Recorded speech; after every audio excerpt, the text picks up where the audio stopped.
Chase, let's start with the nod you got as an all Big 12 team member. What does something like that in the preseason mean to you?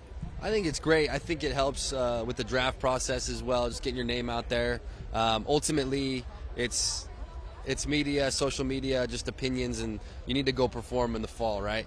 You need to go win games, and that's what I'm all about, is helping the team win games. So off-season work and doing what we can to be ready for the fall. You mentioned the draft process, and I know you've answered this question before, but for those that may have missed it, what was it about the prospect of another year of college football that made you ultimately decide to come back and put on the BYU uniform? Yeah, I mean, obviously, like you said, the draft thing, it's a big deal. If I can have another great year, it helps.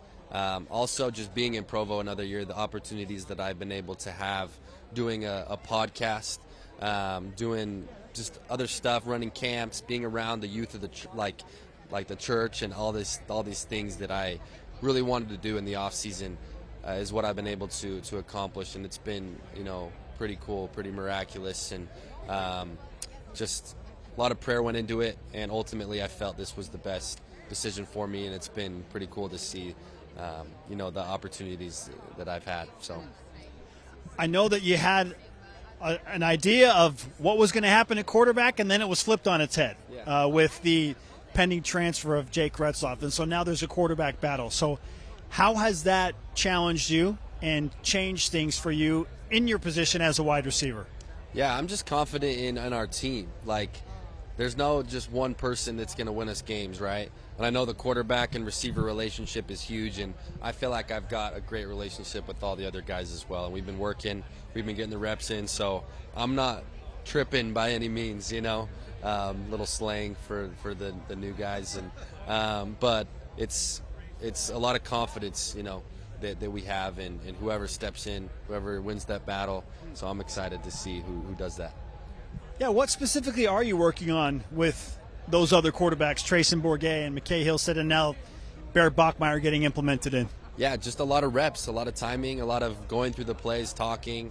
We watch film a lot, and I think that'll pay off in the season. And whoever it is, I think if we just get the reps that we need to and work a lot during fall camp, then we'll be ready.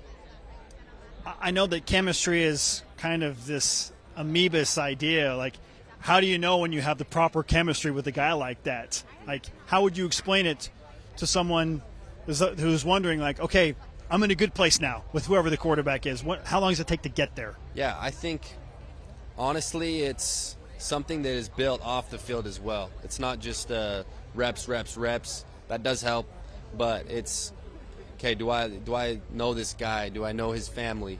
Do I know his girlfriend? Whatever it is, and what he's going through. Am I there for him? And that comes into play. Like, when you're looking for a guy on the field, who am I going to throw the ball to, And you need to have that love for each other to be confident in getting the ball to him. So it's a lot of the off-the-field stuff as well. How do you feel like you've improved yourself as an individual football player this offseason?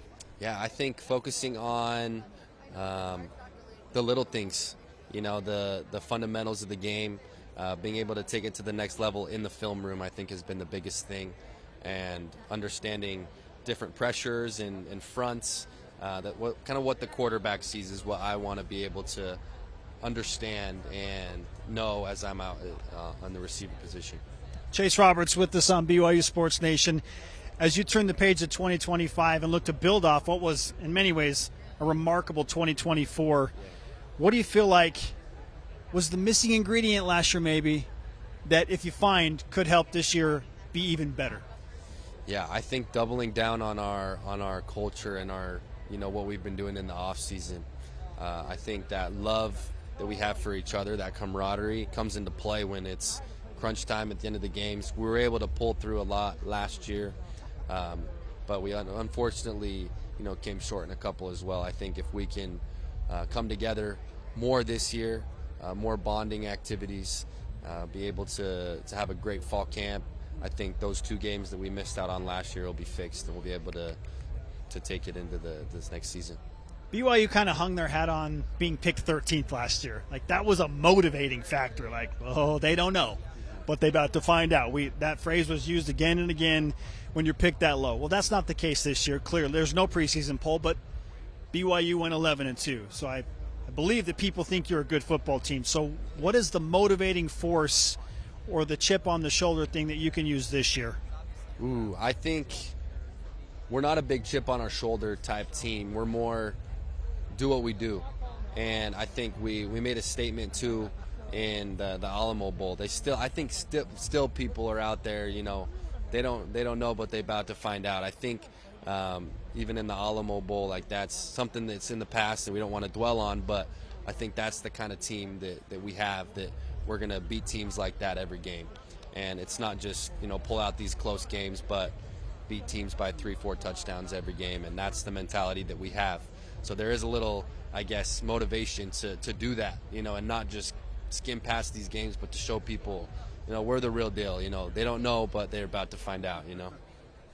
What's your message to your specifically offensive teammates because of some natural uncertainty that is happening right now? How are you steadying that side of the ball? Yeah, I think honestly, it's more. A lot of people think it's more of an issue than it is in the locker room. We're a next man up mentality. That's what we've had at all times, and the culture that we have. We know it's not just a single guy that's going to help us win games, but it's a team thing. And we saw that in the Alamo Bowl.